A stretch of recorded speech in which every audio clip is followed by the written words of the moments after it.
Hello everybody, welcome to your channel the bio world. आज हम लोग क्या बात कर रहे हैं, हम लोगों ने अपने लेक्चर में हेल्थ एंड डिजीज ये टॉपिक स्टार्ट किया था और आज हम लोग बात करने वाले हैं मलेरिया के बारे में। Yes sir.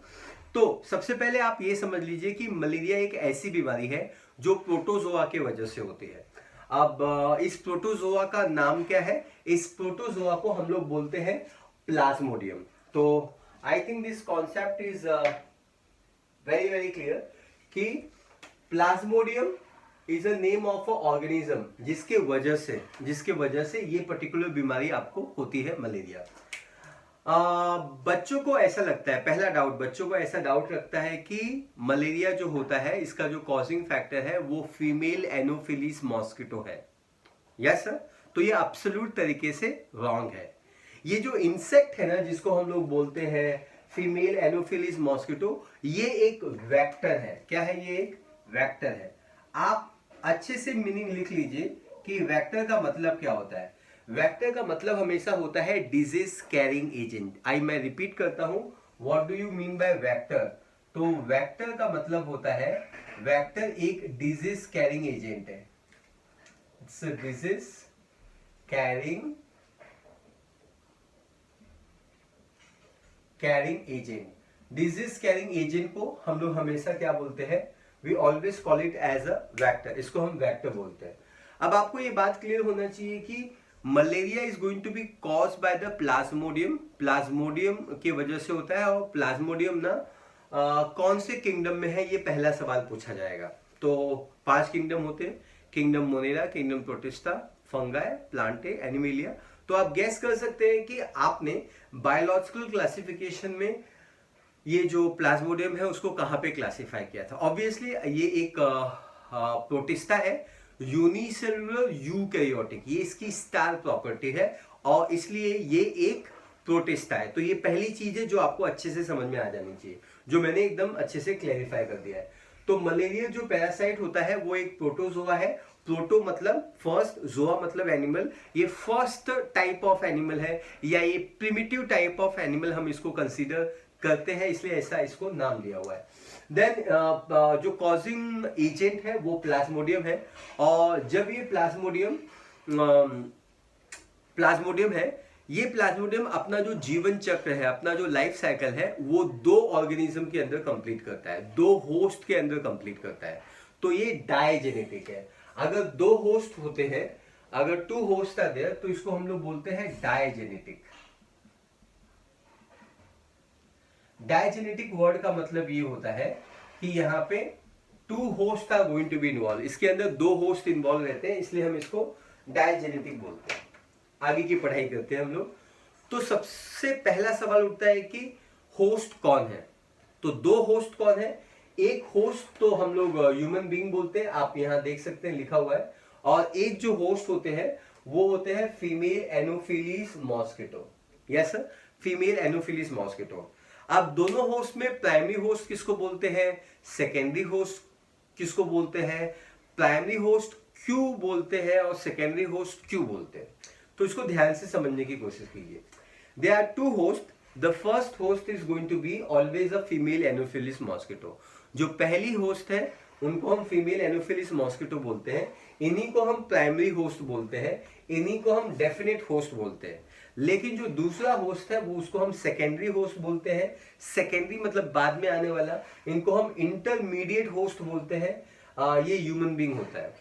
एक बहुत ही इंपॉर्टेंट सवाल होता है कि इंसान इतना बड़ा और फीमेल एनोफिलिस मॉस्किटो इतना छोटा, तो इतना बड़ा इंसान होमोसेपियन और इतना छोटा आर्थ्रोपोडा में पाया जाने वाला, मैंने सुना है कि आर्थ्रोपोडा में पाया जाता है एनोफिलिस मॉस्किटो, ये प्लाज्मोडियम का प्राइमरी बनेगा और हम इतने बड़े, इतने विशाल, इतने सुपर, है ना, हम लोग सेकेंडरी कहलाएंगे।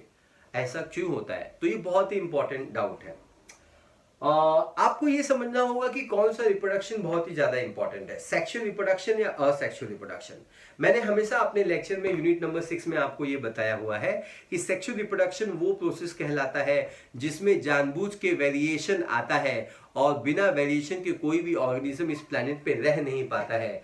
जो वेरिएशन नहीं ला पाता है उसका इम्यून सिस्टम डाउन हो जाता है, वो मर जाता है, एक्सटिंक्ट हो जाता है, बर्बाद हो जाता है। Yes sir, is that clear? तो आप देख सकते हैं कि ये जो सेक्सुअल होस्ट है, यस सर, सेक्सुअल जो फेज होता है, मतलब इसका जो सेक्सुअल रिप्रोडक्शन होता है वो हमेशा फीमेल एनोफिलीज में होता है।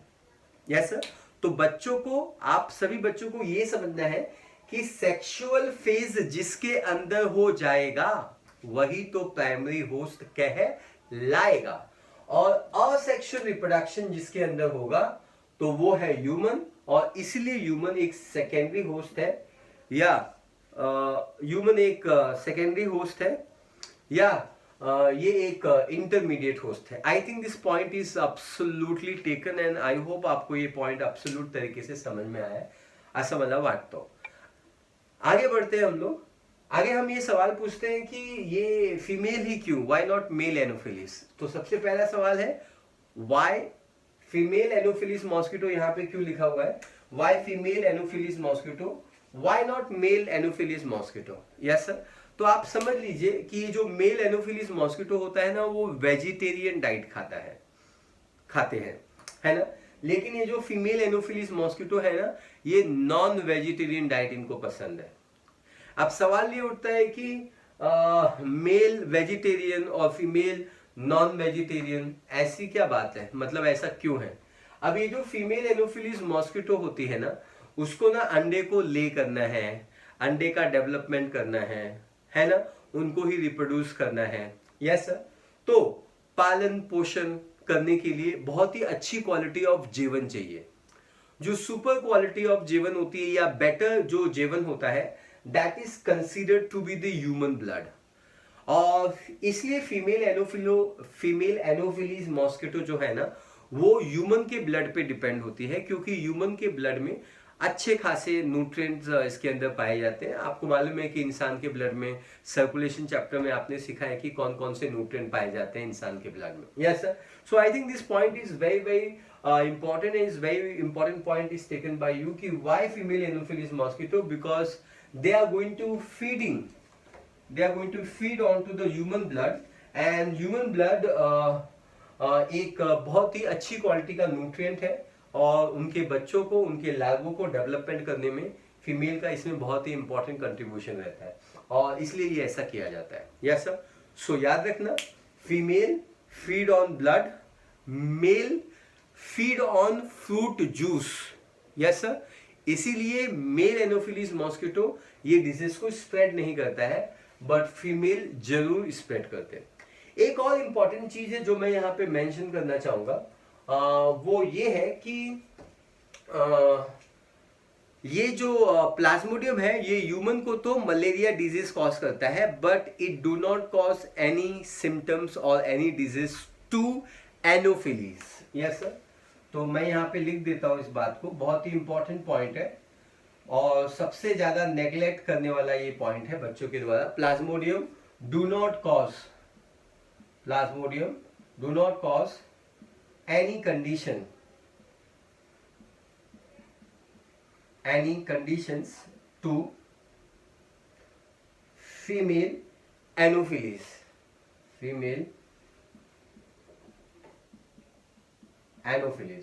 तो ये फीमेल एनोफिलीज को कोई भी कंडीशन या कोई भी बीमारी कॉज नहीं करते हैं एब्सोल्यूट तरीके से, और I think this point is very very clear. Male को ये बीमारी कॉज करते हैं, मलेरिया कॉज करते हैं। यस सर, आगे बढ़ते हैं हम लोग बढ़ते हैं और ये फोकस करते हैं कि डिफरेंट स्पीसीज ऑफ प्लाज्मोडियम के ना 4 स्पीसीज होते हैं।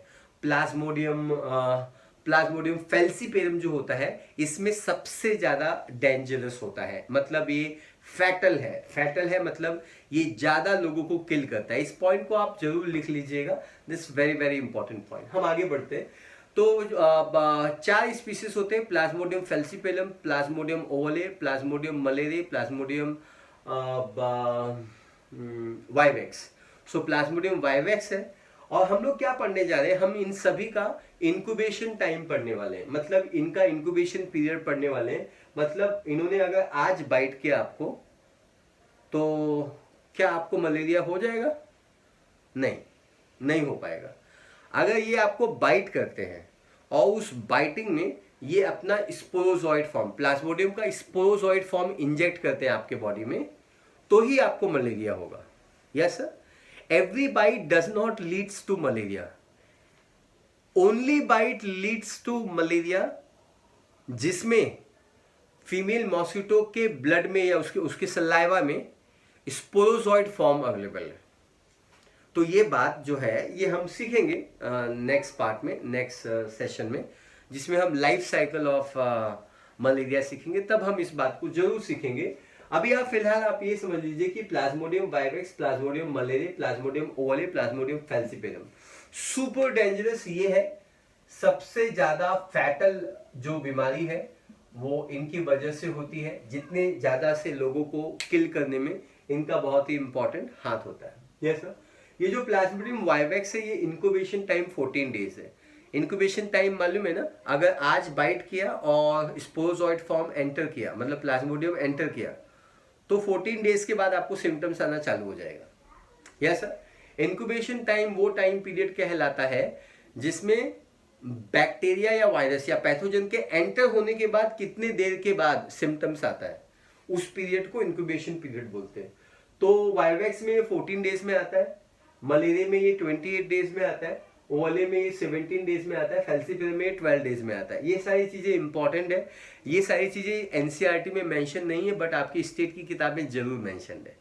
तो first column, second column, third column आपकी स्टेट की किताब में मेंशनड है। जो फिफ्थ कॉलम है वो मेरी तरफ से आपके लिए गिफ्ट है, नीट के लिए या एम्स के लिए या रिलेटेड सवाल के लिए या जो भी प्रैक्टिस पेपर्स आप सॉल्व करेंगे उसके लिए। धन्यवाद आपका सुनने के लिए।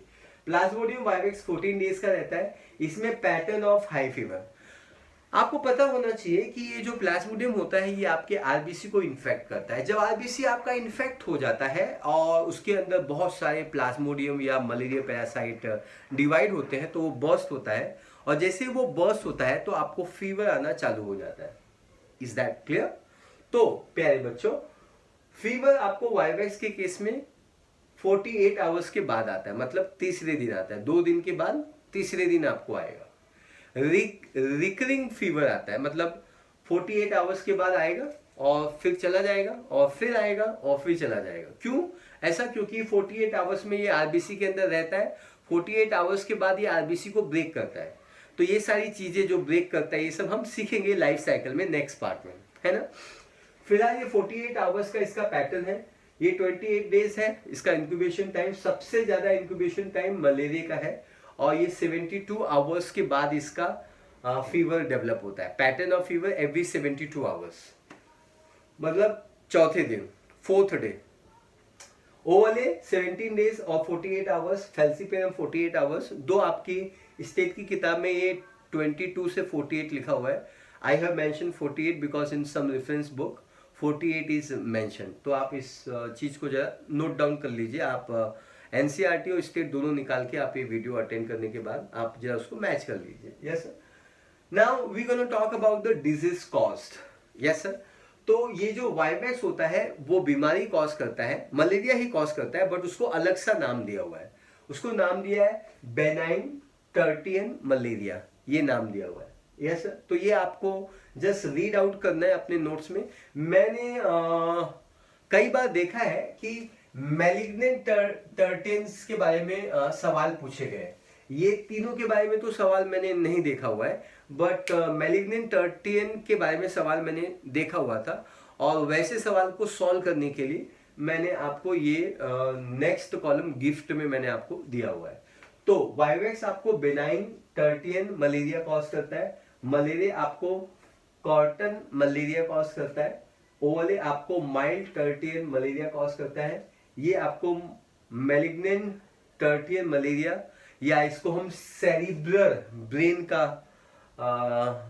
का बुखार आपको आता है, ब्रेन सेरिब्रल मलेरिया, या हम इसको ट्रॉपिकल मलेरिया भी बोलते हैं। Yes sir. I think all this points are going to be taken by you, और आई होप आपको ये होस्ट का पॉइंट समझ में आया, मेल और फीमेल का जो कंपैरिजन है वो समझ में आया, ये सारे पॉइंट्स है अलग अलग स्पीसीज वो समझ में आया, और प्रोटिस्टा ये बात मत भूलना कि प्लाज्मोडियम एक प्रोटिस्टा है, ये बात भी आपको समझ में आया। तो अब हम तैयार हैं to study the life cycle of malaria.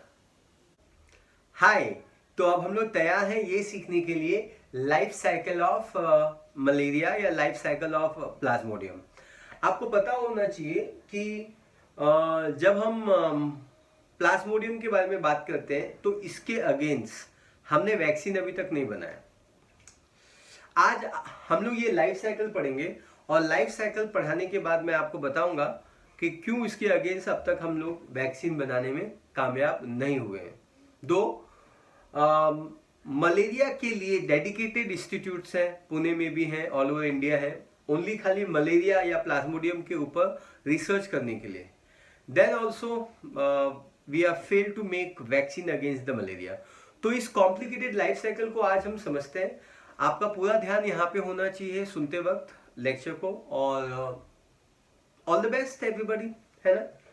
तो लेडीज एंड जेंटलमैन, ये मैं आपको एक्सप्लेन करता हूँ लाइफ साइकिल और कैसे कैसे सवाल पूछे जा सकते हैं, उसके बारे में भी हम डिस्कशन साइमल्टेनियसली करते जाएंगे। Yes sir, here we go ladies and gentleman.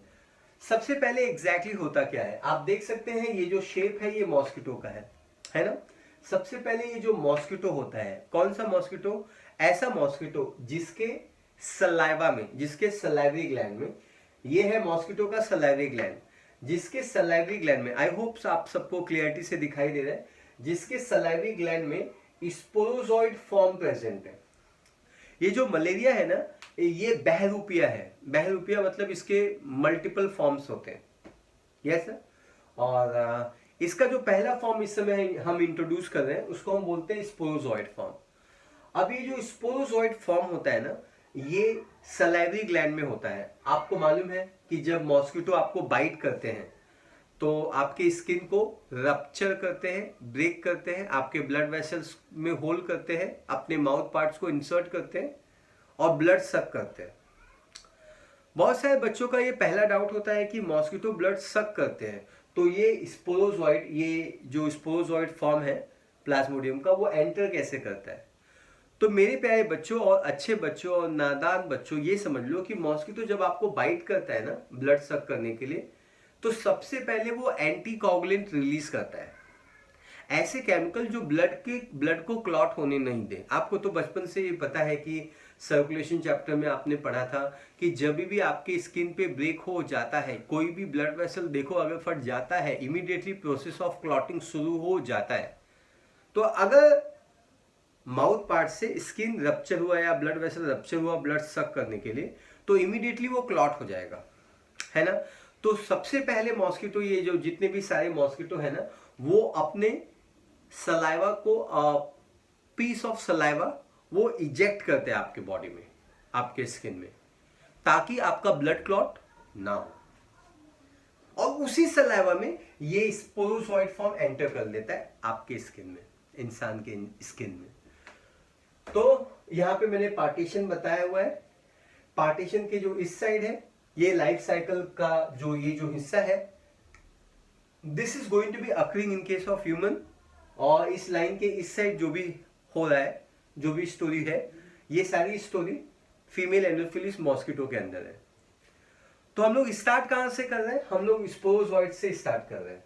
Yes sir, sporozoite से स्टार्ट क्यों कर रहे हैं? बिकॉज एक मॉस्किटो है जिसके सलाइवरी ग्लैंड में स्पोरोजॉइड फॉर्म ऑफ प्लाज्मोडियम है, बहरूपिया है ना, तो इसका पहला फॉर्म है स्पोरोजॉइड फॉर्म। और जब ये मॉस्किटो, ये जो ऑरेंज कलर है, ये ह्यूमन स्किन है, और ये मॉस्किटो है, और ये इसका माउथ पार्ट इंसर्ट हो रहा है, मतलब ये बाइट कर रहा है। जैसे ही मॉस्किटो बाइट करता है इंसान को, ये स्पोरोजॉइड फॉर्म एंटर करता है। और यहीं पे नीट का सबसे पहला सवाल आ जाता है, मोस्ट कॉमन क्वेश्चन। बच्चे पता नहीं क्यों इसको गलती करते हैं, मैं तो एवरी टाइम बताने की कोशिश करता हूं। नीट का सबसे पहला सवाल, मलेरिया प्लाज्मोडियम का इन्फेक्टिव स्टेज का नाम बताओ। तो आपको जवाब देना है स्पोरोजॉइड। स्पोरोजॉइड वो फॉर्म कहलाता है जो इंसान के ब्लड में एंटर कर जाता है। ये वही फॉर्म है जो फर्स्ट टाइम इंसान के ब्लड में इंट्रोड्यूस किया जाता है। मॉस्किटो के बाइट करने से ये काम हो जाता है, इसीलिए स्पोरोजॉइड एक इन्फेक्टिव स्टेज कहलाता है। आप देख सकते हैं यहाँ पे लिखा हुआ है कि it is a infective stage, और ये स्पोरोजॉइड फॉर्म है। This is super star point, super duper star point. Yes sir, ये भी गो। जैसे ही मॉस्किटो ने बाइट किया, मॉस्किटो के बाइट करने से स्पोरोजोइड फॉर्म है, वो injected into the bite, bite के साथ इंजेक्ट किया जाता है, सलावा के थ्रू, एंटीकोगुलेंट के थ्रू वो इंजेक्ट किया जाता है, और यहां पे एंट्री होती है ह्यूमन के ब्लड में। मुबारक हो, ये जो स्पोरोजोइड है वो डायरेक्टली ब्लड में एंटर करता है। ब्लड एक ट्रांसपोर्ट सिस्टम है यार। अगर कोई भी चीज ब्लड में आती है वो कहीं पे भी जा सकती है, कहीं पे भी जा सकती है, क्योंकि ब्लड हमारे बॉडी का ट्रांसपोर्ट सिस्टम है। और ऐसा ही होता है, जब ये स्पोरोजोइड फॉर्म ब्लड में एंटर करता है, सबसे पहले वो जाता है लीवर के पास। लीवर के पास फूड एनरिचमेंट रहता है, फूड का सबसे ज्यादा मैक्सिमम रिसोर्सेस रहते हैं, और एक आइडियल एनवायरनमेंट रहता है, और वो वहीं पे जाता है, लीवर में जाता है। सो एंटर ब्लड, ब्लड के अंदर एंटर करता है, और उसके बाद वो लीवर में एंटर करता है, लीवर में एंटर करता है। This structure is called as a liver, इसको हम लीवर बोलते हैं। अब लीवर में एंट्री करते ही, लीवर में एंट्री करते ही वो ये जो ग्रीन कलर के सेल्स हैं, इस सेल्स को हम बोलते हैं hepatocytes. We call this cells as hepatocytes. Yes sir, hepato मतलब लीवर, साइट मतलब cell, the cells of liver is called hepatocytes. ये जो हिपैटोसाइट्स है, इसके अंदर ये जो स्ट्रक्चर है, मतलब स्पोरोजोइड है, ये एंटर करता है, ये मल्टीप्लाई करता है। मल्टीप्लाई कैसे करता है? तो आपको रिप्रोडक्शन इन ऑर्गेनिज्म में मल्टीपल फिशन पढ़ाया गया था। आप वो नोट्स अभी फिर से निकालिए, अभी जाके निकालिए। जब आप वो नोट्स निकालेंगे तो आपको पता चलेगा कि हमने आपको सीजोगोनी के बारे में बताया हुआ है। अब जैसे ये स्पोरोजोइड फॉर्म है, ये हिपैटोसाइट्स के अंदर एंटर करते हैं, वो साइजोंट स्टेज हम बोलते हैं। साइजोंट, कौन सा स्टेज बोलते हैं? साइजोंट स्टेज बोलते हैं। ये बातें हमने बताई हुई है multiple fission in Plasmodium, unit number 6, chapter number 1, reproduction in organism. Topic का नाम था मल्टीपल फिशन। तो बच्चों, होता क्या है, ये जो स्पोरोजोइड फॉर्म है, ये हिपैटोसाइट्स के अंदर एंटर करता है और वहां पे मल्टीपल फिशन करता है, असेक्सुअल रिप्रोडक्शन करता है। ह्यूमन के अंदर असेक्सुअल होता है, और सेक्सुअल रिप्रोडक्शन हमेशा मॉस्किटो के बीच, मॉस्किटो के अंदर होता है। इसलिए मॉस्किटो को हम लोग प्राइमरी होस्ट बोलते हैं, और इंसान को जो इतना बड़ा है, सबसे एडवांस है, होमो सैपियन नाम है, इसको हम सेकेंडरी होस्ट बोलते हैं। 2 होस्ट की जरूरत होती है लाइफ साइकिल को कंप्लीट करने के लिए, इसलिए डायजेनेटिक लाइफ साइकिल बोलते हैं। यस सर, याद रखना, प्राइमरी होस्ट एनोफिलीज है। अब जैसे ही ये लीवर के अंदर एंटर करता है, लीवर के सेल्स के अंदर एंटर करता है, ये मल्टीप्लाई करता है। यस सर, पैरासाइट रिप्रोड्यूस करता है और असेक्सुअली रिप्रोड्यूस करता है। ये एनसीईआरटी की लाइन है, डायग्राम में ऐसा लिखा हुआ है। लेकिन आपको पता होना चाहिए कि असेक्सुअली वो मल्टीपल फिशन करता है, ये बात मैंने आपको बताई थी। और वो एक सेल को इन्फेक्ट करता है, फिर बर्स्ट करता है, फिर दूसरे सेल को इन्फेक्ट करता है, और लीवर के अंदर वो अपना लाइफ साइकिल कंप्लीट करता है। एक लीवर सेल को तोड़ा, फिर दूसरे लीवर सेल को, फिर तीसरे लीवर सेल को, फिर चौथे। इसी तरीके से वो लीवर के अंदर अपना टाइम पास करता है। बहुत सारा जीवन है ना, जब जीवन किसी माइक्रो ऑर्गेनिज्म या किसी भी एनिमल को इस प्लैनेट पे मिल जाता है, तो वो जीवन बनाने के बारे में सोचता है, मतलब रिप्रोडक्शन के बारे में सोचता है। जीवन और जीवन, यही 2 इंपॉर्टेंट लक्ष्य होते हैं इस दुनिया में किसी भी ऑर्गेनिज्म के, except homo sapien. Is that clear?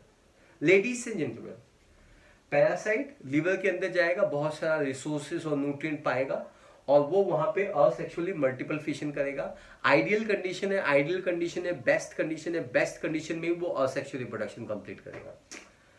और जब वो इसका जो फॉर्म निकलेगा, अब इस फॉर्म को मीरोजॉइड फॉर्म बोलते हैं। कौन सा फॉर्म बोलते हैं? मीरोजॉइड्स। ये सारे वर्ड्स या ये सारे फॉर्म्स मेंशन नहीं है, मैंने मीरोजॉइड मेंशन किया हुआ है रिप्रोडक्शन इन ऑर्गेनिज्म के अंदर।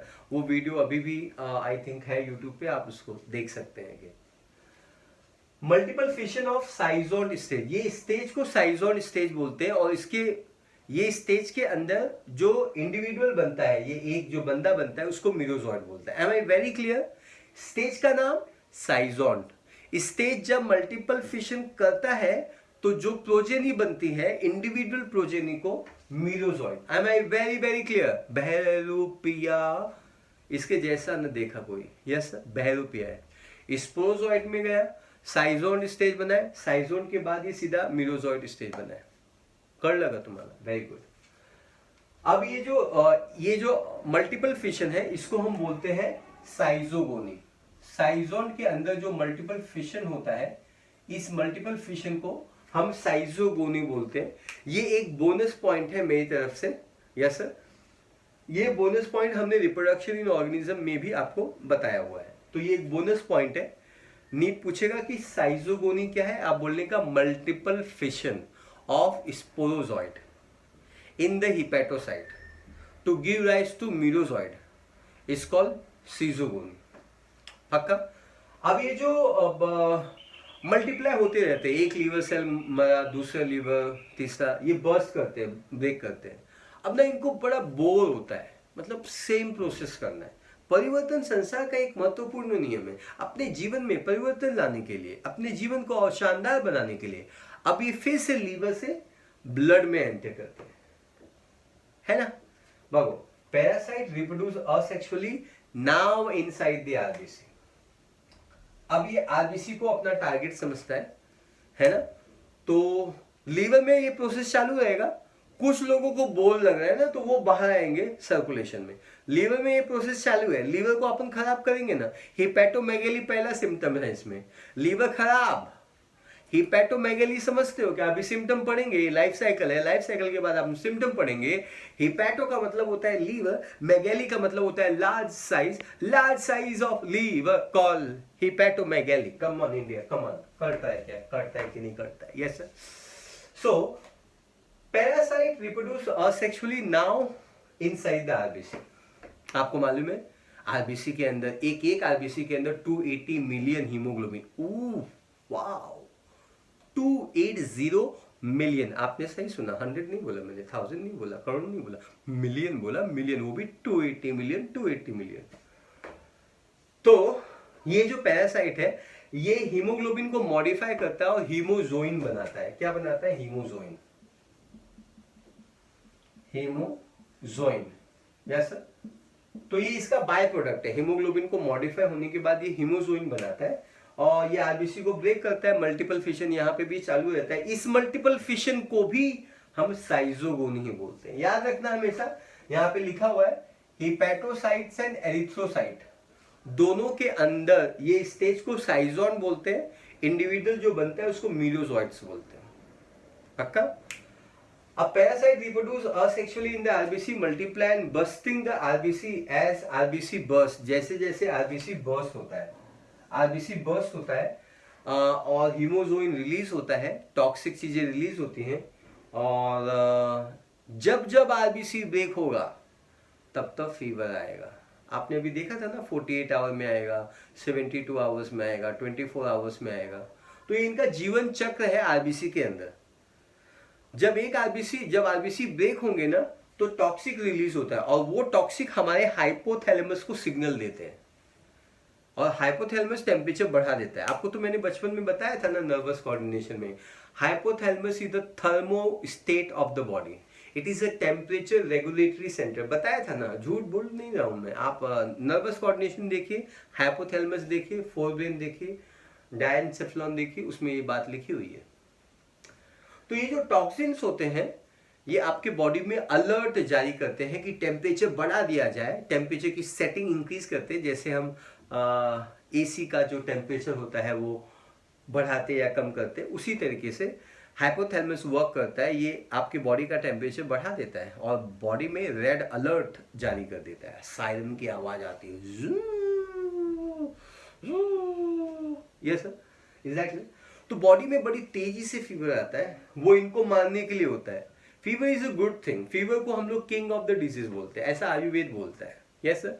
फीवर इसलिए आता है, हाइपोथैलेमस ये सही काम इसलिए करता है ताकि ये लोग मर जाए। Yes sir. लेकिन इसका साइड इफेक्ट भी होता है कि हमारी बॉडी के एंजाइम्स, हमारा बॉडी का सिस्टम काम करना बंद कर देता है फीवर की कंडीशन में, है ना। इसलिए हम पैरासीटामोल खाते हैं, है ना। तो मैं बताऊंगा Q9 टैबलेट हम लोग यूज करते हैं, और यही Q9 टैबलेट जो मलेरिया को ठीक करने के लिए यूज किया जाता है, यही हाइड्रोक्विनॉन हम कोविड-19 को ट्रीट करने में, दो it is not medically recommended कि हाइड्रोक्विनॉन यूज किया जाए, लेकिन आपने तो न्यूज़ सुना ही होगा कि मार्च अप्रैल में कि इंडिया ने बहुत सारे लोगों को एक्सपोर्ट किया हाइड्रोक्विनॉन, और ट्रम्प जी को भी किया। आप थिंक आपने सुना होगा वो news. Yes sir, yes sir, okay. तो आरबीसी बर्स्ट होगा, और फीवर का जो साइकिल है, साइकिल ऑफ फीवर कॉज करेगा। हर 48 आवर्स में ब्रेक करेगा तो 48 आवर्स के बाद बुखार आएगा, 72 आवर्स में ब्रेक करेगा तो 72 आवर्स के बाद बुखार आएगा। इट ऑल डिपेंड्स अपॉन कैसे ये करता है ना। So other symptoms are also going to be there. Release the parasite now, infect the new RBC, ये नए आरबीसी को ब्रेक करेगा, है ना। It's so simple. Yes sir, तो आपको आई थिंक मैंने आपको सिस्टमेटिकली समझाया। आप रिवर्स जाके फिर से भी सुन सकते हैं, जितनी ज़्यादा क्लियरिटी से आप सुनेंगे उतनी ज़्यादा क्लियरिटी से आपको समझेगा। यस सर, तो आगे बढ़ते हैं हम लोग, है ना। ये समझा पहले लीवर में और फिर आरबीसी में। लीवर में वो प्रोसेस चालू रहेगा, कुछ लोग बाहर निकलेंगे, आरबीसी को इन्फेक्ट करेंगे। आरबीसी सर्कुलेशन में है, तो टॉक्सिक जब रिलीज होगा तो वो बॉडी का जो सिस्टम है, इंटरल्यूकिन हार्मोन बॉडी में प्रोड्यूस होते हैं जो हमारे डब्ल्यूबीसी प्रोड्यूस करते हैं, और वो इंटरल्यूकिन सिग्नल देगा हाइपोथैलेमस को to increase the body temperature. Yes sir. और फाइनली क्या होता है, इन लोगों को भी बोर लगना चालू होता है। यहाँ पे ये प्रोसेस चालू है, फिर यहाँ पे भी चालू है। आपका आरबीसी देखो ब्रेक हो रहा है तो आपको ब्लड की कमी हो जाएगी, आपको ब्लड की कमी हो जाएगी, आपको एनीमिया हो जाएगा। ये भी सिम्टम्स आता है। एनीमिया हो गया तो आपको ऑक्सीजन लेने में डिफिकल्टी आ जाएगी, या बॉडी की ऑक्सीजन की जो कैपेसिटी होती है वो फुलफिल नहीं हो पाएगी। आपको तो ये सब पता है, आप इसमें एक्सपर्ट है ना। अब फाइनली क्या होता है, फाइनली ये होता है कि हम ये देख पाते हैं कि गैमेटोसाइट्स स्टेज बनता है। ये जो सेक्सुअल स्टेज है, अब कुछ आरबीसी के अंदर ना गैमेटोसाइट स्टेज बनता है। गैमेटोसाइट देखिए, मीरोजॉइड से अभी सीधा गैमेटोसाइट स्टेज। बहरूपिया है। ये अपनी एंटीजेनिक जो प्रॉपर्टी होता है ना, बहुत ही कम वक्त में बदलते रहता है। देखो, वैक्सीन जब हम बनाते हैं ना, तो वैक्सीन उस चीज के अगेंस्ट बनाते हैं जो चीज फिक्स रहती है, बदलेगी नहीं। ये लोग तो अपनी प्रॉपर्टी बदलते जा रहे हैं। साइजोंट है, मीरोजॉइट्स है, स्पोरोजॉइट है, अभी गैमेटोसाइट स्टेज है। तो मैं इसको किस स्टेज पे मारूं? मैं वैक्सीन बनाऊं तो कैसे बनाऊं? बदलते रिश्ते और बदलते इनके फॉर्म, पॉलीमॉर्फिक है भाई। वैक्सीन नहीं हो सकता, वैक्सीन नहीं बन सकता। हाइड्रोक्विनॉन खाओ और ठीक हो जाओ। Prevention is better than cure. आनी झालत था हाइड्रोक्विनॉन खाने का, ठीक हो जाएंगे। साइड इफेक्ट भी होता है बट चलेगा, जिंदा तो बचे रहोगे ना।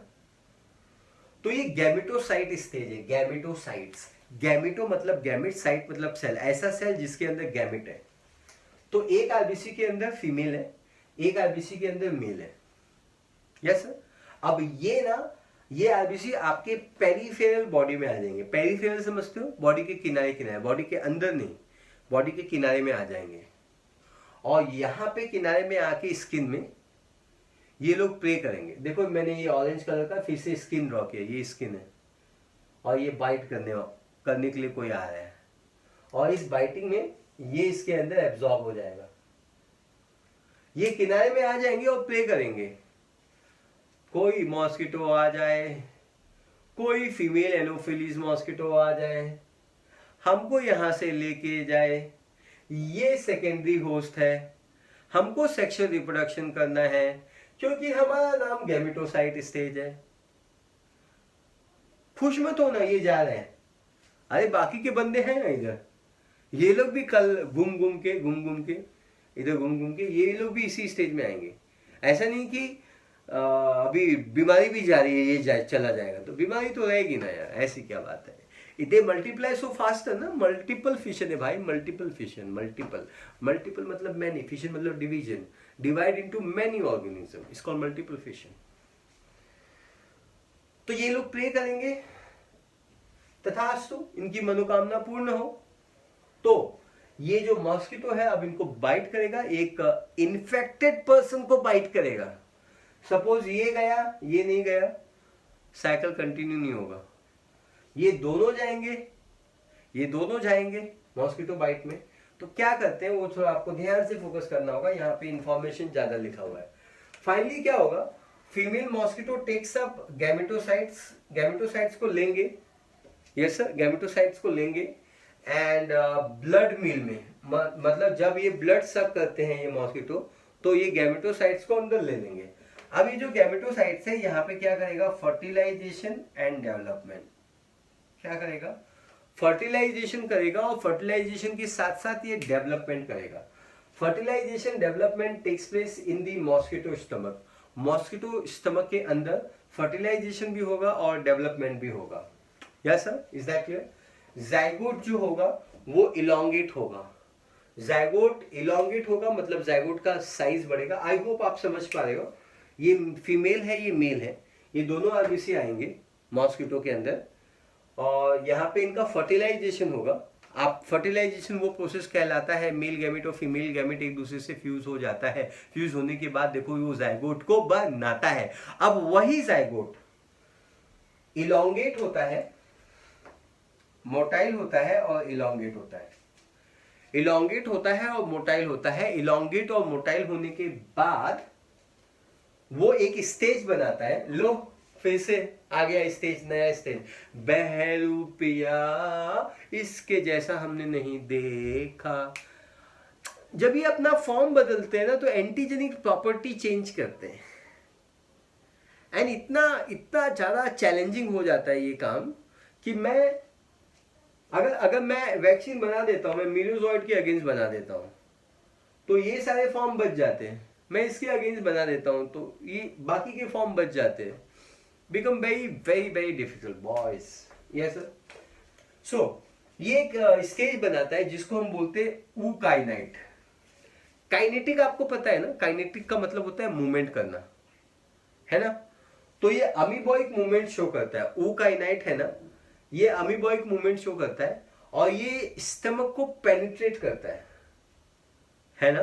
देखो ना, ये सलाइवा में लिया, सलाइवा से लेते लेते माउथ के अंदर लिया, गट के अंदर लिया, स्टमक के अंदर आया।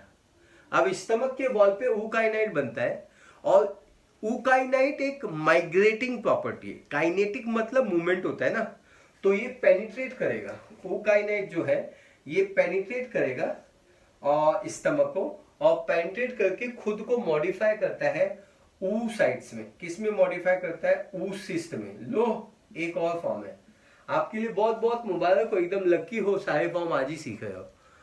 अब ये oocyst फॉर्म बनाता है। कौन सा फॉर्म बनाता है? oocyst form.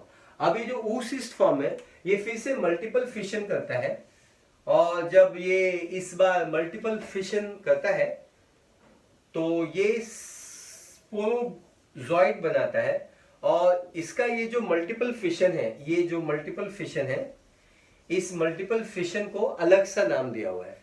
ये जो आरबीसी और हिपेटोसाइट्स के अंदर मल्टीपल फिशन होता है, इसको हम लोग बोलते हैं साइजोगोनी। लिखा हुआ है, देखो ना, बगा ना, है ना। बट इसके अंदर जो मल्टीपल फिशन जो होता है ना, उस मल्टीपल फिशन को हम लोग नाम देते हैं स्पोरोगोनी। और ये बात भी मैंने आपको बताई है रिप्रोडक्शन इन ऑर्गेनिज्म में। नहीं बताई है, नहीं समझ में आया है, तो आप वो नोट्स भी चेक करो और ये एक बार दोबारा चेक करो। आई होप क्लियरिटी आपको आ रही है। ये है सीजोगोनी, ये है स्पोरोगोनी। ये मल्टीपल फिशन इन असेक्सुअल फॉर्म है, ये multiple fission in sexual form है, मतलब सेक्सुअल रिप्रोडक्शन होने के बाद ये हो रहा है। ये सेक्सुअल रिप्रोडक्शन नहीं है, अरे नहीं रे बाबा, ये oocyst है ना, सेक्सुअल रिप्रोडक्शन होने के बाद बना ना, तो ये इसको हम स्पोरोगोनी बोलते हैं। Sporogony is a multiple fission in oocyst form to form sporozoites phenomenon. ये प्रोसेस को स्पोरोगोनी बोलते हैं। पक्का? तो अभी फिर से नया फॉर्म आया, ऊकाइनाइट के बाद oocyst आया। कितना फॉर्म बदलते? बहरूपिया है, अब ये जो oocyst है, जैसे ये स्पोरोजॉइड फॉर्म बनाता है, ये वाला फॉर्म है ना, अब ये वाला फॉर्म चुपचाप यहाँ पे जमा हो जाता है। कहाँ पे जमा हो जाता है? ये ग्लैंड है, किधर लिखा है? सलाइवरी ग्लैंड, कड़ता का तुम्हारा सलाइवरी ग्लैंड में एंटर कर लेता है और नए शिकार की तलाश में नए नॉर्मल बंदों को फिर से बाइट करता है और ये साइकिल 2 भी कंटिन्यू होता है। बोलो, समझ में आया आपको? Yes sir. तो आप ये याद रखना कि ये स्पोरोगोनी है, ये सीजोगोनी है। हीमोजोइन याद रखना, टेम्परेचर बढ़ता है, क्यों बढ़ता है ये याद रखना। हीमोजोइन याद रखना। ये गैमेटोसाइट्स से याद रखना, गैमेटोसाइट्स वो फॉर्म होता है जो सेक्सुअल रिप्रोड्यूसिंग फॉर्म है। फर्टिलाइजेशन डेवलपमेंट याद करना, जाइगोट इलोंगेट और मोटाइल हो जाएगा। मोटाइल मतलब मूवमेंट की प्रॉपर्टी डेवलप करना, ookinete। तो ये अमीबॉइड होता है, ये पेनिट्रेट करता है स्टमक को और स्टमक के सरफेस पे आता है और मॉडिफाइड टू oocyst। सरफेस पे आने के बाद अब ये oocyst मल्टीपल फिशन करके स्पोरोजॉइड बनाता है। स्पोरोजॉइड सलाइवरी ग्लैंड में आता है और नए शिकार का वेट करता है ताकि नए इंसान को बाइट किया जाए और अपनी प्रोजेनी को बढ़ाया जाए। मतलब उनको प्रोजेनी बढ़ानी है। हर एक लिविंग ऑर्गेनिज्म है, दो ही चीज चाहता है, एक तो जीवन और दूसरा जीवन। जीवन जीना भी चाहता है और जीवन देना भी चाहता है। मैं जीवन जीने के बारे में कम, मैं जीवन देने के बारे में बात कर रहा हूं। तो अब ये अपना नया चक्र चालू करेंगे नए ह्यूमन के साथ और इस तरीके से बीमारी फैलती जाएगी। Yes sir. तो आई होप आपको ये लाइफ साइकिल समझ में आया। बहुत ही ज़्यादा लेंदी था, it's very complicated. I think मैंने हाफ एन 45 मिनट्स तो मैंने खुद बोर्ड पे लिखा, then I am trying to explain you.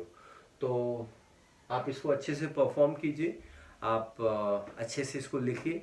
एक ब्लैंक पेज बड़ी साइज का लीजिए, दोनों साइड हॉरिजॉन्टल, जैसे ये पेज हॉरिजॉन्टल है, और नीट और क्लीन तरीके से जिंदगी में आपको बस एक बार बनाना है। अगर आप जिंदगी में समझ लीजिए एक बार और इसको अच्छे से बना लीजिए कलरफुल तरीके से, तो फिर आपको वो आप पूरे जीवन भर आप इसको रीड कर सकते हो। इनफैक्ट जब आप फर्स्ट ईयर MBBS में जाओगे, सेकेंड ईयर में जाओगे आप डॉक्टर बन जाओगे तो भी ये लाइफ साइकिल आपके काम आएगा, या शायद आप MD करो तो भी ये आपको लाइफ साइकिल काम आएगा। Yes sir. कमेंट कीजिए कैसा लगा आपको ये लाइफ साइकिल, और जरूर अच्छे से पढ़िए, है ना। तो अब हम लोग जा रहे हैं बात करने इनके साइन और सिम्टम्स के बारे में, और फिर हम ट्रीटमेंट के बारे में बात करेंगे, तब जाके ये टॉपिक खत्म होगा, है ना। जय Hind, thank you so much, आपका बहुत बहुत धन्यवाद। हाय एवरीबॉडी, अब हम लोग क्या बात करने वाले हैं? हम लोग बात करने वाले हैं मलेरिया के साइन और सिम्टम्स के बारे में। आपको तो पता ही है कि स्पोरोजॉइड फॉर्म वो फॉर्म होता है जब कोई भी एनोफिलीज मॉस्किटो जिसके पास स्पोरोजॉइड फॉर्म है वो किसी ह्यूमन को, हेल्दी ह्यूमन को बाइट करते हैं तो स्पोरोजॉइड फॉर्म बॉडी के अंदर एंटर करता है। इतना बात आपको पता है। अब जैसे ही स्पोरोजॉइड फॉर्म एंटर करता है वो लीवर में जाता है, जो कि अभी अभी आपने लाइफ साइकिल में सीखा। लीवर में जाएगा, लीवर के सेल को इन्फेक्ट करेगा, फिर कुछ उसमें से जाएंगे RBC के अंदर उसको इन्फेक्ट करेंगे, और ये जो पूरी स्टोरी है, ये पूरी स्टोरी को कवर करने में करीबन 14 डेज लगेंगे। इसका मतलब क्या है? 14 डेज इसका इंक्यूबेशन पीरियड होगा। तो पेशेंट के ऊपर जो फर्स्ट सिम्टम रिफ्लेक्ट होगा वो 14 days of bite. Yes sir, 14 days के बाद वो सिम्टम्स आएगा, इसलिए 14 डेज जो होता है ये इसका इंक्यूबेशन पीरियड होता है। Yes sir. अब सिम्टम्स क्या आएगा वो आपको समझना है। जैसा कि आपको लाइफ साइकिल में बताया गया था कि जो हीमोग्लोबिन होता है वो हीमोजोइन में कन्वर्ट हो जाता है, और जैसे जैसे RBC ब्रेक होते हैं उसमें से टॉक्सिक रिलीज होते हैं, और ये टॉक्सिन्स के एक्टिवेशन की वजह से आपके बॉडी का जो टेम्परेचर होता है वो सडनली इंक्रीज हो जाता है, बिकॉज हाइपोथैलेमस जो कि आपके बॉडी का थर्मो रेगुलेटरी सेंटर है वो सुपर एक्टिवेट हो जाता है। इसका मतलब क्या है? इसका मतलब ये है कि अब आपको फीवर आएगा, अच्छा खासा फीवर आएगा। और there is a classical symptom, अगर मलेरिया में भी फीवर आता है, निमोनिया में भी फीवर आता है, टाइफाइड में भी फीवर आता है, सभी बीमारियों में फीवर आता है। आपको मैंने 1000 बार बता दिया हुआ है कि fever is the king of the disease. Ayurveda ऐसा बोलता है कि फीवर आपके बॉडी का किंग ऑफ द डिजीज है, क्योंकि जहां फीवर होता है वहां कोई भी माइक्रो ऑर्गेनिज्म जिंदा नहीं हो पाता है। लेकिन हम लोग क्या करते हैं, हम पैरासीटामोल खा लेते हैं और टेम्परेचर लो कर लेते हैं। Is that clear? तो हम बॉडी को एक्टिवेट होने का अपॉर्चुनिटी या बॉडी को के इम्यून सिस्टम को वर्क करने की जो एक्टिविटी है वो हम बॉडी को एक्टिवेट होने नहीं देते, मतलब बॉडी को वर्क करने नहीं देते, हमारे इम्यून सिस्टम को वर्क नहीं करने देते। Yes sir. तो सो एग्जैक्टली होगा क्या, there will be cyclic occurrence of high fever. High fever का मतलब होता है अच्छा खासा फीवर आपको आएगा। Yes sir. और जैसे ही फीवर खत्म होगा आपको सीवियर स्वेटिंग आएगी, आपको ठंडी लग के बुखार आएगा, मतलब there will be sudden shivering also. तो ये 3 है, ये इंपॉर्टेंट सिम्टम है और ये तीनों एक दूसरे से जुड़े हुए हैं। मतलब क्या है, आपको फीवर आएगा, अच्छा खासा फीवर आएगा, हाई फीवर आएगा, फॉलोड बाय आपको स्वेटिंग होगी और स्वेटिंग के बाद सडनली आपको शिवरिंग भी होगी। Yes sir. तो ये एक टिपिकल सिम्टम है मलेरिया का। और ये जो पूरा सिम्टम्स है, ये जो पूरी स्टोरी है, ये 4 to 6 आवर्स तक रहेगी। Yes sir. कितने वक्त तक रहेगी? 4 to 6 आवर्स तक ये पूरी स्टोरी को रिपीट किया जाएगा। Yes sir. 4 to 6 आवर्स ये रहेगा। Okay. Yes sir. Is that clear? I think this part is very very clear. अब आपको ये समझना है कि 4 to 6 आवर्स के बाद क्या होगा। 4 to 6 आवर्स के बाद ये होगा कि आप एब्सोल्युटली नॉर्मल हो जाएंगे। क्या आपको मलेरिया है? बिल्कुल नहीं, आपको कोई भी सिम्टम्स नजर नहीं आएगा। Yes sir. ये 4 to 6 आवर्स चलेगा और उसके बाद आपको एक दिन 2 दिन आपको एब्सोल्यूट तरीके से नॉर्मल फील होगा और आप डॉक्टर के पास जाएंगे भी नहीं, है ना। फिर आपको तीसरे दिन या चौथे दिन, दूसरे दिन या तीसरे दिन, डिपेंडिंग अपॉन आपको अभी थोड़ी देर पहले एक टेबल दिया गया था यहाँ पे, कितने आवर्स में फीवर आता है, 48 आवर्स में, 24 आवर्स में और कुछ केस में 72 आवर्स के बाद आता है ना। ये डिपेंड करता है कि आपको प्लाज्मोडियम वाइवेक्स, प्लाज्मोडियम मलेरिया, ओवले और फैल्सीपेरम किसने आपको इन्फेक्ट किया है, तो सबका अलग अलग आवर्स रहता है। तो बेसिकली आपको 2 दिन में फीवर आ सकता है, 3 दिन में फीवर आ सकता है और इसको बोलते हैं रिकर बोलते हैं। रिकर का मतलब होता है वही स्टोरी, ये जो पूरी स्टोरी थी, मतलब हाई फीवर आना, स्वेटिंग आना, सडन शिवरिंग आना, ये जो पूरी स्टोरी है, ये पूरी स्टोरी अब रिपीट की जाएगी। Yes sir. इस रिपीटेटिव स्टोरी को हम रिकर बोलते हैं। आप इस बात को याद रखना, रिकर एक बहुत ही इंपॉर्टेंट की वर्ड है जब हम मलेरिया के बारे में बात करते हैं। आपका बहुत बहुत धन्यवाद। आपको वॉमिटिंग आने के चांसेस हो जाते हैं, सो वॉमिटिंग आती है, कॉन्वल्सन्स आते हैं। कॉन्वल्सन्स का मतलब होता है sudden involuntary contraction of the muscles. तो मैं यहां पे लिख देता हूं सडन इनवॉलंटरी contractions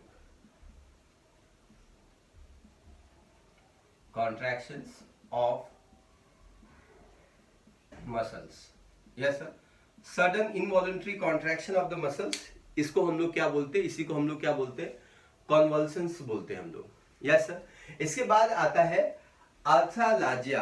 आर्थ्रालाजिया का मतलब होता है अर्थोलॉजी। आपको मैंने बचपन में बताया हुआ है कि अर्थोलॉजी वो लॉजी कहलाती है जिसमें बॉडी के ज्वाइंट को स्टडी की जाती है और इस ज्वाइंट में जब पेन हो जाता है तो उसी को हम आर्थ्रोलॉजिया कह जाता है। मतलब बेसिकली इसमें ज्वाइंट पेन होगा। So there will be joint pain, है ना। आई थिंक आपको विजिबिलिटी है, आपको सब कुछ दिखाई दे रहा है। There will be joint pain. ये जो पूरा लाइफ साइकिल है ये लीवर में होता है, तो ऑब्वियसली आपको हिपैटोमेगैली का सामना करना पड़ेगा, मतलब लीवर में इन्फ्लेमेशन हो गया है, there is a increase in the size of liver,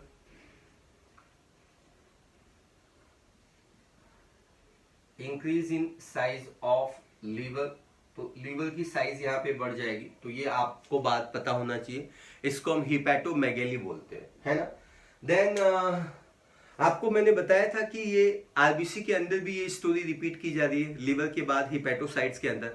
आप लाइफ साइकिल को अच्छे से पढ़ने का, लाइफ साइकिल में समझने का अच्छे से कि वो कौन से ऑर्गन के अंदर जा रहा है, कहाँ पे जा रहा है। तो जिस ऑर्गन के अंदर वो जाएगा उस टाइप का कॉम्प्लिकेशन वो क्रिएट करते जाएगा।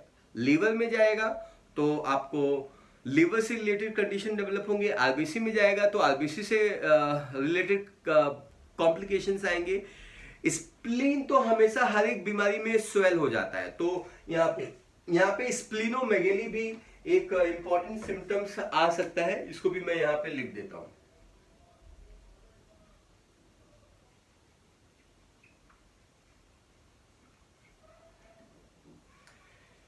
I think you understand very nicely कि स्प्लीनोमेगेली का मतलब होता है increase in size of spleen. Yes sir, spleen की साइज बढ़ेगी। तो आई डोंट हैव स्पेस, लेकिन आई होप आप समझ पा रहे हैं। मेगैली का मतलब होता है इंक्रीज इन साइज, स्प्लीनो मतलब स्प्लीन, मेगैली मतलब increase in size, increase in size of the liver या स्प्लीन। अगर लीवर तो हिपैटोमेगैली, अगर स्प्लीन तो ये splenomegaly. I think this story is nice. Yes sir, अब हम लोग आगे बात करते हैं कि जब आरबीसी ब्रेक होगा तो हीमोग्लोबिन रिलीज होगा कि नहीं। अरे एक एक हीमोग्लोबिन में, एक एक आरबीसी में 280 मिलियन हीमोग्लोबिन है, तो बहुत ज्यादा है ना। तो जब आरबीसी ब्रेक होगा तो हीमोग्लोबिन रिलीज होगा, और जब हीमोग्लोबिन रिलीज होगा तो हीमोग्लोबिनो यूरिया ये कंडीशन ऑब्जर्व होगा। क्या है ये हीमोग्लोबिनो यूरिया? हीमो का मतलब होता है हीमोग्लोबिन एंड यूरिया का मतलब होता है यूरिन। मतलब free haemoglobin in the urine, इसका मतलब होता है free haemoglobin in urine. Yes sir, तो free haemoglobin in the urine ये एक इंपॉर्टेंट कंडीशन है जो यहाँ पे वर्क करेगा, यहाँ पे ऑब्जर्व किया जाएगा। I think this points are going to be absolutely superb and absolutely clear. Yes sir, तो हम आगे बढ़ते हैं। ये पॉइंट मैंने आपको बता दिया, मैं एक बार रिपीट कर देता हूं क्योंकि ये थोड़ा कॉम्प्लिकेटेड रहता है।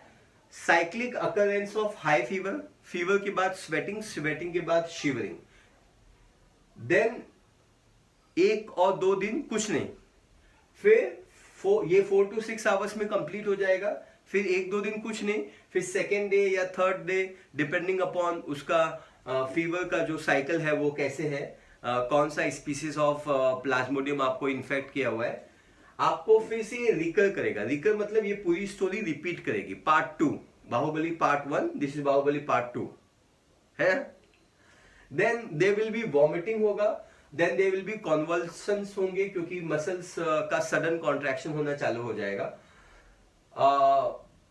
वॉमिटिंग और कॉन्वल्सन्स अधिकतर पेशेंट में नहीं पाया जाता है बिगनिंग की कंडीशन में, बट लेटर स्टेज में ये जरूर पाया जाता है। जॉइंट पेन तो हमेशा होगा, और एनीमिया होगा क्योंकि आपके बॉडी के अभी मसल्स को, आपके बॉडी के जॉइंट्स को अभी ऑक्सीजन नहीं मिल पा रहा है या कम ऑक्सीजन मिल पा रहा है क्योंकि आपके बॉडी के आरबीसी डिस्ट्रॉय होते जा रहे हैं। तो आपका पूरे बॉडी में सीवियर पेन होना चालू हो जाएगा, मसल्स पेन होना चालू हो जाएगा, जॉइंट में पेन होना चालू हो जाएगा, एनीमिया हो जाएगा। एनीमिया मैंने बताया ना, there will be deficiency of RBC और haemoglobin. Yes sir, deficiency of RBC और हीमोग्लोबिन। यस, आपको हीमोग्लोबिन या आरबीसी की डेफिशिएंसी हो जाएगी। तो I think this part is very clear. Haemoglobinuria, free haemoglobin urine में पास होंगे। Hepatomegaly and splenomegaly increase in size of the liver and spleen respectively. So I think this part is absolutely very very clear. और last में क्या होगा, retinal damage भी होगा, मतलब आपके आईज में भी जो ब्लड सप्लाई होता है वो अफेक्ट होगा, और आपका जो आई डैमेज या आई में इंफेक्शन होना चालू हो जाएगा। रेटिना तो आई में ही रहता है ना। Then there will be cerebral malaria. अगर ये मलेरिया जो पैरासाइट है आपके ब्रेन के एरिया में पहुंच जाएगा तो आपको, हम इसको बोलते हैं सेरेब्रल मलेरिया का मतलब होता है brain infection. There will be brain infection.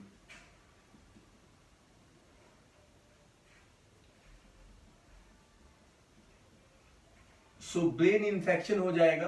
इसको हम सेरिब्रल मलेरिया हम इस पार्ट को कहते हैं। देन हम लोग मूव ऑन करते हैं कंट्रोल ऑफ मलेरिया। जब हम कंट्रोल ऑफ मलेरिया के बारे में बात करते हैं, यस सर, मलेरिया को कैसे कंट्रोल करना है, तो हम ट्रीटमेंट से कर सकते हैं और हम प्रिवेंशन से कर सकते हैं। ये दोनों चीजों के बारे में तो मैं बताऊंगा ही, लेकिन मैं एक बात बताना भूल गया हूं और स्पेस भी नहीं है लिखने के लिए। डायग्नोसिस कैसे होगा? यस सर, हम डायग्नोसिस कैसे करेंगे कि किसी भी पेशेंट को ये जो मलेरिया का कंडीशन है वो ऑब्जर्व है। तो डायग्नोसिस करने के लिए हम लोग क्या करते हैं कि न्यूक्लिक एसिड एम्प्लीफिकेशन, मतलब क्या हम यहां पे लिख सकते हैं? यस सर, तो मैं यहां पे ये बॉक्स में डायग्नोसिस बता देता हूं आपको। आई होप ये आपको ग्रीन बॉर्डर क्लियर है। मैं पूरी कोशिश करूंगा कि इसी ग्रीन बॉर्डर में लिखूं, है ना। डायग्नोसिस के बारे में हम इस ग्रीन बॉर्डर में बात करने वाले हैं। डायग्नोसिस हम कैसे करते हैं, हमको कैसे पता चला कि there is a symptoms of this condition. तो डायग्नोसिस करने के लिए आपको पीसीआर टेक्निक यूज करनी होती है। न्यूक्लिक एसिड एम्प्लीफिकेशन का मतलब होता है पीसीआर टेक्निक। लेकिन उसके पहले हम लोग यूज करेंगे ब्लड लेंगे। हम लोग ब्लड लेंगे और ब्लड का स्मीयर बनाएंगे। स्मीयर का मतलब होता है ब्लड का पतला सा लेयर फॉर्म करेंगे किसके? स्लाइड के ऊपर। और इसको हम माइक्रोस्कोप में, आपका जो लैब का नॉर्मल माइक्रोस्कोप होता है, ऑब्जर्व करेंगे। Observe in microscope. जब हम इसको माइक्रोस्कोप में ऑब्जर्व करेंगे तो हमको ना रिंगलेट फॉर्म दिखाई देगा, रिंग जैसा फॉर्म दिखाई देगा। ये आरबीसी होगा जो कि रेड कलर में है, कोटिकुलर रेड कलर आरबीसी है जो रेड कलर में रहेगा। और इस रेड कलर आरबीसी के अंदर ना देयर विल बी ये रिंग जैसा फॉर्म दिखाई देगा, ऐसे।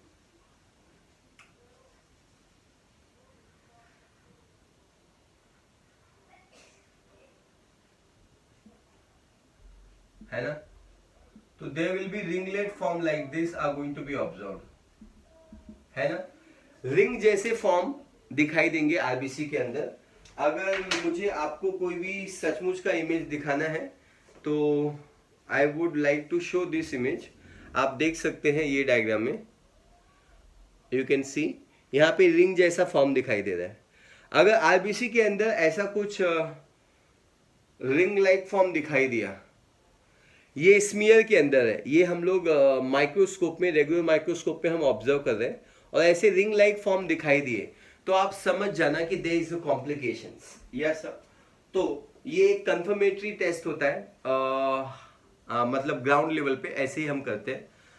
पैथोलॉजी लैब में हम करते हैं, ब्लड सैंपल लेते हैं, थिन स्मीयर बनाते हैं, माइक्रोस्कोप में ऑब्जर्व करते हैं और इमीडिएटली ये इसकी विजिबिलिटी दिखाई देती है। यस सर, ये केस में ये कॉम्प्लिकेशंस होता है कि अगर आप थोड़े बिगनिंग के केस में हैं तो थोड़ी कॉम्प्लिकेशंस आ सकती है, शायद ये डायग्नोसिस ना हो, लेकिन मोस्टली ये हो जाता है क्योंकि जब भी आपको फीवर आता है ना तब तक बहुत सारे आरबीसी जो होते हैं वो अफेक्ट हो जाते हैं। तो I think they already being captured in the smear. Smear का मतलब पतले लेयर में स्लाइड के ऊपर वो कैप्चर हो जाते हैं। Then we have another method जिसको हम लोग बोलते हैं पीसीआर। ये दूसरी टेक्निक है, पॉलीमरेज चेन रिएक्शन। ये आप पढ़ने वाले हो मॉलिक्यूलर बायोटेक्नोलॉजी के अंदर। तो आरटीपीसीआर अभी आपने सुना होगा, कोविड-19 का जो कंफर्मेटरी टेस्ट है वो आरटीपीसीआर से करते हैं। तो पीसीआर जो होता है वो किसी भी डिजीज को डायग्नोसिस करने के लिए हम लोग यूज कर सकते हैं, डिपेंडिंग अपॉन अगर हम लोगों को उस बैक्टीरिया या उस वायरस का डीएनए और आरएनए का सीक्वेंस हमको पता हो तो।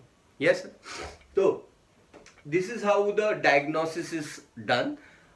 मैं भूल गया था ये लिखना, तो आई जस्ट मेंशन इट, याद आया मुझे। Thank you so much for that. I hope आपको समझ में आया। ये रिंग देखने का, यस, ये रिंग देखने का आरबीसी के अंदर, red border RBC. I hope visibility is perfect, HD video है ना। फोकस हियर, आप पिक्सल बढ़ा सकते हैं इसको देखने के लिए इन केस आपको विजिबिलिटी की प्रॉब्लम है तो। Then there is a control of malaria. Malaria control कैसे होता है इसके बारे में बात करते हैं। मलेरिया इतना ज्यादा भारत में फैला हुआ है या एशिया में फैला हुआ है या पूरी दुनिया में फैला हुआ है कि भारत ने इसके लिए एंटी मलेरिया डिपार्टमेंट है गवर्नमेंट का, जो इस चीज को डील करेगा, इसके अगेंस्ट वैक्सीन, इसके अगेंस्ट इलाज, इसके अगेंस्ट जो भी रिसर्च है वो खुद कोऑर्डिनेट करेगा। इसका नाम है नेशनल मलेरिया इरेडिकेशन प्रोग्राम। क्या नाम है? यस सर, नेशनल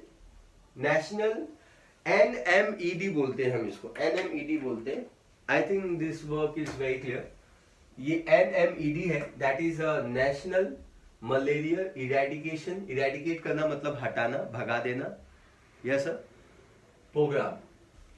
ये वाइड स्प्रेड इन इंडिया है। Separate anti malaria department of government यहाँ पे इन्वॉल्व होती है, यहाँ पे गवर्नमेंट इन्वॉल्व होती है और वो ये कॉम्प्लिकेटेड जो वर्क है इसको डील करती है कि भारत को मलेरिया फ्री कैसे बनाया जाए। Yes sir, okay. क्या क्या ट्रीटमेंट है? सबसे पहला और बेसिक ट्रीटमेंट और बहुत ही क्लासिकल, बहुत ही पुराना और बहुत ही नेचुरल ट्रीटमेंट है क्विनाइन। यस, ये वही क्विनाइन है जो क्लोरोक्विनाइन, जो कोविड-19 को भी डील करने के लिए यूज किया जा रहा था और भारत इंडिया उसको एक्सपोर्ट कर रहा था अपने नेबरिंग कंट्री अमेरिकन, यूएस और उनके लिए प्लान किया जा रहा था। यस सर, आपको पता ही होगा, आपने सुना होगा हाइड्रोक्विनोन की स्टोरी। ये क्विनाइन है, ये एक ओल्डेस्ट ड्रग है एंटी मलेरिया या मलेरिया के अगेंस्ट। इसको हमने एक्सट्रैक्ट कहां से किया हुआ है? हमने इसको एक्सट्रैक्ट किया है बार्क से। आपको एनाटॉमी में जाओ, आप पढ़ो कि एग्जैक्टली में बार्क होता क्या है। यस, तो आपको पता चलेगा। बार्क ऑफ सिन्होना ट्री, सिन्होना ट्री होता है जिससे इस क्विनाइन को निकालते हैं। ये जो ट्री होता है ये West Indies, India, Sri Lanka, Peru and Java में पाया जाता है। अब आप समझ ही गए होंगे कि इंडिया ने इसको एक्सपोर्ट क्यों किया था, क्योंकि ये जो पर्टिकुलर प्लांट है ये भारत में पाया जाता है, मतलब एशियन कंट्रीज में ज्यादा पाया जाता है। इसलिए अगर हमारी प्रोडक्टिविटी ज्यादा है क्विनोन की तो हम लोग इसको शेयर कर सकते हैं या हम इसको केमिकली भी फॉर्म कर सकते हैं। तो अदर एंटी मलेरिया जो ड्रग हम लोग यूज करते हैं वो है पेलुड्रीन, पैमाक्विन, क्लोरोक्विनिन, क्लोरोक्विनाइन, कोमोपैमा, ये सारे ड्रग हम लोग यूज करते हैं। लेकिन आजकल नाउअडेज हम लोग सल्फर ड्रग यूज करते हैं। मतलब now malaria is treated by sulphur drug, जिसमें सल्फाडॉक्सिन आता है और डेप्सोन आता है। डेप्सोन और सल्फाडॉक्सिन अब हम मॉडर्न डे में हम ये दोनों ड्रग को हम यूज करते हैं। यस सर, इस समय आपको क्विनोन, हाइड्रोक्विनोन नहीं दिया जाता है। क्लोरोक्विनोन अभी भी यूज करते हैं। वी कैन ऑल्सो, हम लोग कोमोप्लाइमा भी यूज करते हैं, सम पेशेंट पे हम यूज करते हैं। Then these drugs are going to be used to treat the malaria. Yes sir, इसका इफेक्ट ये होता है कि आप पे कुछ साइड इफेक्ट होते हैं, वीकनेस लंबे समय तक रहती है, बट ऑल कूल। प्लाज्मोडियम तो मर जाएगा, वो इंपॉर्टेंट है। Prevention of the infection, infection को प्रिवेंट कैसे किया जाए? इन्फेक्शन को प्रिवेंट करने के लिए आपको सबसे पहले यूज करना होगा मॉस्किटो नेट। अगर आप पुरानी जगह पे रहते हैं, वाइल्ड जगह पे, जैसे सिटी के बाहर आप रहते हैं जहां पे पहले जंगल था या पहले नेचुरल एनवायरनमेंट था, वाइल्ड एनवायरनमेंट था, और आप वहां पे अपना बंगला बसा के आप वहां पे रहने गए, यस सर, तो आपको क्या करना है, हर एक कमरे में जहां पे भी फैमिली के मेंबर्स रहते हैं आपको मॉस्किटो नेट के अंदर ही रहना है। ऐसा क्यों बोला जा रहा है? ऐसा इसलिए बोला जा रहा है कि ऐसे कंडीशन में जब थोड़ी सी भी बरसात होती है, थोड़ी सी भी बरसात आई, और बरसात आई तो कोई प्रॉब्लम नहीं है। बरसात आई लगातार आ रही तो कोई प्रॉब्लम नहीं है। लेकिन बरसात 3 दिन आई और फिर 3 दिन नहीं आई, तो ये जो बीच में 3 दिन रहता है ना, जहां पे भी पानी जमा है, ये लोग अपनी फैमिली बसाते हैं। एनोफिलीज मॉस्किटो, कुलेक्स मॉस्किटो, ये जो भी आपको डेंगू, मलेरिया, ये सब बीमारियां कॉज करते हैं ना, ये लोग अपना फैमिली बसाते हैं। इनको ना रुका हुआ पानी बहुत पसंद है, डायनेमिक पानी पसंद नहीं है। बरसात आए तो आने दो, आए, बीच में कभी बीच में ना जाए, उसका महीना हो गया तो ही वो जाए। यस, 3 महीने का बरसात होता है या 4 महीने का है, वो खत्म होने के बाद हो जाए। लेकिन बरसात अपने यहाँ कैसे होती है, 3-4 दिन होती है लगातार या 7 दिन, उसके बाद रुक जाती है। अब रुक जाती है तो जो लोग सिटी में रहते हैं, सिटी में ना डायनेमिक लाइफ स्टाइल है। यस सर, जैसे मुंबई सिटी है तो मुंबई सिटी में डायनेमिक लाइफ स्टाइल है, लोग हमेशा मूव ऑन करते रहते हैं, तो पानी को जमा होने की अपॉर्चुनिटी नहीं मिलती है। लेकिन जब आपका घर सिटी से थोड़ा दूर है, विलेजेस में है या आपका फार्म हाउस है कहीं पे, आप वहां पे जाके बस गए, तो वहां के पानी में ये जो इंसेक्ट्स होते हैं ये सर्वाइव हो पाते हैं। स्टैग्नेंट वाटर इनको पसंद है, रुका हुआ पानी पसंद है इनको, सड़ा हुआ पानी पसंद है। टायर में जो पानी जमा होता है बरसात के बाद किसी गैरेज में, वहां पे भी ये सर्वाइव हो सकते हैं। इतना पानी चाहिए, थोड़ा पानी चाहिए। तो मलेरिया, डेंगू ये सबसे बचना है तो पानी को जमा होने नहीं देने का। जहां पे भी पानी जमा हो जाएगा ये लोग जमा हो जाएंगे और फिर बाइट करेंगे एक इंसान से दूसरे इंसान को। पता चला वो एनोफिलीज मॉस्किटो पॉजिटिव है, मतलब प्लाज्मोडियम उसके पास है, स्पोरोजॉइड उसके पास है, चलो चालू हो गया फिर साइकिल। ये ह्यूमन पॉपुलेशन को इरेडिकेट करने की ताकत रखते हैं। हर एक माइक्रो ऑर्गेनिज्म में वो ताकत है कि हमारे पॉपुलेशन की वाट लगा के रख देंगे, पूरे पॉपुलेशन को किल करने की ताकत है इनको। हमको एक बड़ा डायनासोर्स की जरूरत नहीं है ह्यूमन पॉपुलेशन को इरेडिकेट करने के लिए 100% from this particular planet. Yes sir. So अपने सराउंडिंग और अपने नेचर से इक्विलिब्रियम में रहना बहुत जरूरी होता है। Use always net if you are even a little outside the city, number 1. number 2, आप किसी भी वैकेशन मनाने भी आप बाहर गए हैं तो भी आप मॉस्किटो नेट में आप सोइए, that will be very nice, अच्छा रहता है। इंसेक्ट रिपेलेंट आप यूज कीजिए अगर आप ऐसे जगह पे रहते हैं सिटी के बाहर, तो आपके बच्चे खेलने जाएंगे, आप लोग खेलने जाएंगे, पेरेंट्स बाहर जाएंगे, तो मॉस्किटो रिपेलेंट लगा दीजिए। उसका साइड इफेक्ट होता है बट ठीक है, मलेरिया नहीं होगा, ये ज्यादा इंपॉर्टेंट है। स्प्रे करो इंसेक्टिसाइड को स्प्रे करो। कुठे स्प्रे करायच्या, जिथे पानी जमा आहे स्टैग्नेंट वॉटरला, कळलं का? अगर कहीं पे स्टैग्नेंट वाटर है तो उसको ड्रेन कर दो, मतलब उसको बहा दो। यस सर, नहीं तो उसमें लार्वा ग्रो हो जाएंगे, तो लार्वा को ग्रो होने से रोकना है अपने को। अब ये भी बात कर लेते हैं, क्या हम इसको प्रिवेंट कर सकते हैं? तो जी हाँ, हम इसको प्रिवेंट कर सकते हैं। कैसे प्रिवेंट कर सकते हैं? Is that clear? प्रिवेंट करने के लिए हम लोग क्या यूज करने वाले हैं, हम कुछ नेचुरल प्रोटेक्शन यूज करने वाले हैं। यहाँ पे थोड़ी सी स्पेलिंग ऊपर नीचे हो गई है, एंडोक्राइनोलॉजी याद आ रहा था तो डक्ट लिख दिया था।